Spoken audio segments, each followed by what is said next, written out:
IQ र म्याथको क्लासहरु हामी गर्दै गर्दाखेरि यो आइक्यू को क्वेशनहरु हामी सल्भ गरेर हामीले सर्ट क्लिपहरु बनाएर हालिरहेको छौं। त्यस अन्तर्गत आज हामी एउटा क्वेशन गर्दै छौं। ए सँग केही सिक्काहरु छन्, उसले आधा सिक्कामा दुईवटा थपी बी लाई दियो, बी ले आधा सिक्कामा दुईवटा थपी सी लाई दियो। त्यस्तै सी ले आधा सिक्कामा दुईवटा थपी डी लाई दियो। अब डी सँग भएको सिक्काको संख्या दुई अंकको सबैभन्दा सानो संख्या हो। ए सँग सुरुमा कति सिक्का थिए भनेर क्वेशन सोधेको छ। अब यो क्वेशन गर्दाखेरि चाहिँ सुरुबाट गर्न भन्दा पनि लास्टमा के भनेको छ त्योबाट गर्दाखेरि सजिलो हुन्छ। अब ए सँग केही सिक्काहरु छन् भनेर भन्दाखेरि हामीले कुनै सिक्का मान्दियौ हैन, 10 वटा 20 वटा अथवा x भनेर मान्दियौ भने अलिकति गर्न गाह्रो हुन सक्छ। तर अब हामीले कहाँबाट जान सकिन्छ भने यहाँ अब डी सँग भएको सिक्काको संख्या दुई अंकको सबैभन्दा सानो संख्या हो भनेर भनेको छ। अब यसलाई नै युज गरेर हामी अगाडि बढ्दै गयौं भने हामीले एन्सर फ्याट्ट पत्ता लगाउन सक्छौं। अब हेरौं कसरी गर्ने भनेर। डी सँग भएको सिक्काको संख्या दुई अंकको सबैभन्दा सानो संख्या हो भनेर हामीलाई क्लु दिएको छ। त्यो भनेको दुई अंकले बनेको सबैभन्दा सानो संख्या भनेको 10 हो हैन। त्यसो भए डी सँग कतिवटा रहेछन्? डी सँग रहेछन् 10 वटा हैन, 10 वटा सिक्का रहेछन्। अब त्यसो भए सी सँग कति होला त? सी ले त आफूसँग भएको आधा सिक्कामा दुईवटा थपेर डी लाई दिएको भनेपछि सी सँग कतिवटा रहेछन् भने ल 10 वटा भनेको के हो? सी ले दिएको आधामा दुईटा थपेको, आधामा पनि दुईटा थपेको भनेपछि आधा भनेको 8 भयो हैन, 8 भयो। 8 मा 2 थपेर 10 पुर्याएको हो नि त डी सँग त। हैन, डी सँग भएको 10 कसरी पुग्यो त? 10 वटा सिक्का कसरी पुग्यो त भन्दाखेरि 8 वटा चाहिँ सी ले आधा गरेर दियो र त्यसमा दुईवटाहरु थपेर 10 वटा पुर्यायो हैन, डी सँग 10 वटा पुग्यो। त्यसैगरी अब हामीले के भन्न सकिदो रहेछ भने सी सँग भएको चाहिँ सी ले आधामा 2 थपेको हो नि त। 8 भनेको आधा हो, आधा भइसकेपछि कति हुने भयो? सी सँग 8 उसँग भएको आधा हो भनेपछि त 16 भयो नि हैन। सी सँग चाहिँ 16 वटा रहेछन्। अब 16 पनि सी सँग भएको आफ्नै वाला हैन, यो पनि बी ले दुईवटा थपेर दिएको। बी ले आफूमा भएको आधामा दुईवटा थपेर दियो भनेपछि 16 कसरी भयो त भन्दाखेरि 14 प्लस 2 हैन। यो बी सँग भएको आधा भनेको 14 भयो, त्यसमा 2 थपेर सी लाई दियो। 14 भनेको के रहेछ? बी सँग भएको आधा सिक्काको संख्या रहेछ भनेपछि बी सँग कति रहेछ त? 14 भनेको त्यसको आधा हो भने त 28 रहेछ नि त हैन, 28 रहेछ।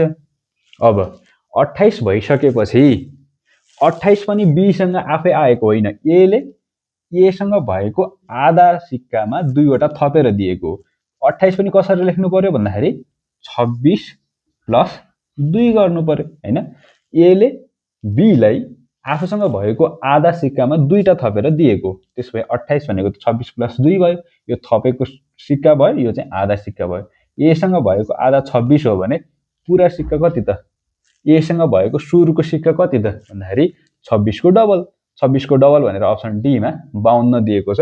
त्यही 52 चाहिँ यसको एन्सर हुने भयो। अर्को क्वेशन छ, ए ले दैनिक 5 घण्टाको दरले काम गर्दा कुनै काम 8 दिनमा सक्छ र बी ले दैनिक 6 घण्टाको दरले काम गर्दा उक्त काम 10 दिनमा सक्छ।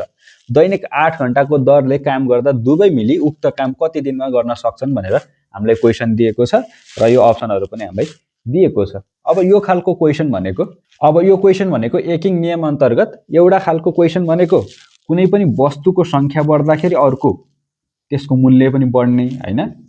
अनि एउटा हुन्छ कुनै पनि काम गर्दाखेरि मान्छेको संख्या बढ्दाखेरि त्यसको समय घट्ने। अब यो कुन खालको भन्ने कुरा थाहा भइसक्यो। त्यसैले अब यो जुन खालको मूल्य बढ्ने र यो वस्तु बढ्ने खालको थियो त्यो चाहिँ सजिलै हुने खालको हैन। त्यसमा इन्टु गर्दाखेरि हुने खालको थियो। पहिला एउटाको निकाल्ने अनि त्यसलाई जति सोधेको छ त्यतिले मल्टिप्लाई गर्दिने भने मजाले आउँछ। तर यो खालको जुन यो काम गर्ने र समयको छ त्यसलाई चाहिँ अलिकति सोच्नु पर्ने हुन्छ। अब यो क्वेशन गर्न धेरै गाह्रो चाहिँ छैन, तर अर्कोको जस्तो अलि सजिलो पनि छैन। अब यसलाई कसरी गर्ने हेरौँ है त।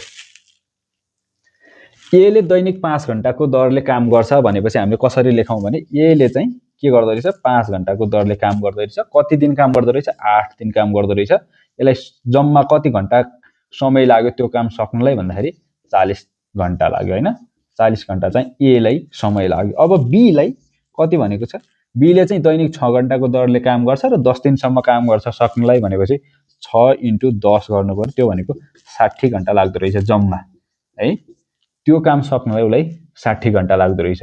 अब यी दुईटै मिलेर काम गरिरहेको छन् हैन, दुईटै मिली भनेको छ र दैनिक चाहिँ 8 घण्टाको दरले काम गर्न खोज्दैछन् भनेपछि कति दिनमा काम सक्लान् भनेर भनेको छ। यसलाई के गरौँ भने ए प्लस बी दुईटा मिलेर गरेको, त्यसैले दैनिक चाहिँ 8 घण्टा काम गर्छन् र कति दिनमा सक्छन् भन्ने कुरा हामीलाई थाहा छैन, त्यसलाई चाहिँ मैले एक्स मान्दै हैन, दिनलाई चाहिँ मैले एक्स मान्दै। अब कति भयो 8 एक्स घण्टा चाहिँ यिनीहरूले काम गर्दो रहेछन् त्यो काम सक्नलाई हैन। एक एक घण्टामा कति काम सक्छन् भन्ने कुरा निकालौं अनि त्यसलाई यहाँ राख्दियौं। त्यो गर्नलाई के गर्नु पर्यो भने सुरुमा अब यो काम सक्नलाई चाहिँ 40 घण्टा लाग्छ भने 1 घण्टामा कति काम गर्दो रहेछन् भन्ने कुरा निकालौं। 1 घण्टामा तिनीहरूले कति काम गर्छन् भने अब यसरी लेखौं, 1 घण्टामा कति काम गर्छन् भन्ने कुरा, 1 घण्टामा कति काम गर्छन् भन्ने कुरा यो भनेको 1/40 भयो हैन, यति काम गर्छन् 1 घण्टामा चाहिँ। यो चाहिँ 1/60 काम गर्छन् हैन, यसरी लेख्नु पर्छ। 1 घण्टाको लागि कति भनेर निकाल्नु पर्यो हैन। ए प्लस बी मिलेर 1 घण्टामा चाहिँ कति काम गर्छन् भन्ने कुरा चाहिँ यसरी लेख्नु पर्यो, 1/8 एक्स लेख्नु पर्यो। यति काम चाहिँ सक्छन् 1 घण्टामा भनेपछि अब त्यही काम सक्नलाई कति दिन लाग्छ त, ए प्लस बी मिलेर कति दिन लाग्छ भन्ने कुरा छ। यो मैले यहाँ मेटाएर यता लेखिदिन्छु ल।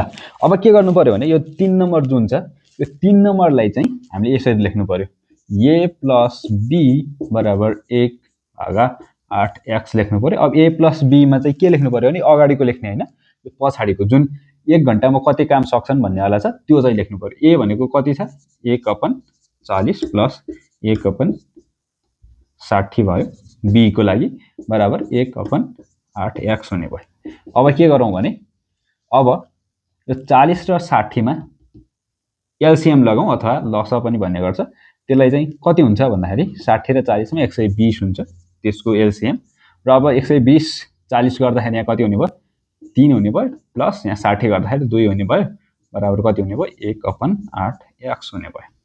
अब के गर्नु पर्यो भने यो भनेको माथि 5 भयो, यता अब क्रस मल्टिप्लाई गर्दाखेरि यो र यो मल्टिप्लाई हुने भयो हैन। सो 8 र यहाँ 5 छ भनेपछि 8 पंचे 40 एक्स हुने भयो बराबर यो 120 र 1 गर्दाखेरि 120 हुने भयो। अब एक्स कति आयो, कति दिन रहेछ भन्दाखेरि एक्स बराबर 120 भागा 40 गर्नु पर्यो, त्यो भनेको 3 दिन हैन, 3 दिन आयो। हामीले एक्स लाई दिनको रूपमा लेखेको थियौं, त्यो चाहिँ कति आयो 3 दिन आयो, जुन चाहिँ अप्सन 1 मा छ, अप्सन ए मा छ, त्यही चाहिँ करेक्ट एन्सर हुने भयो।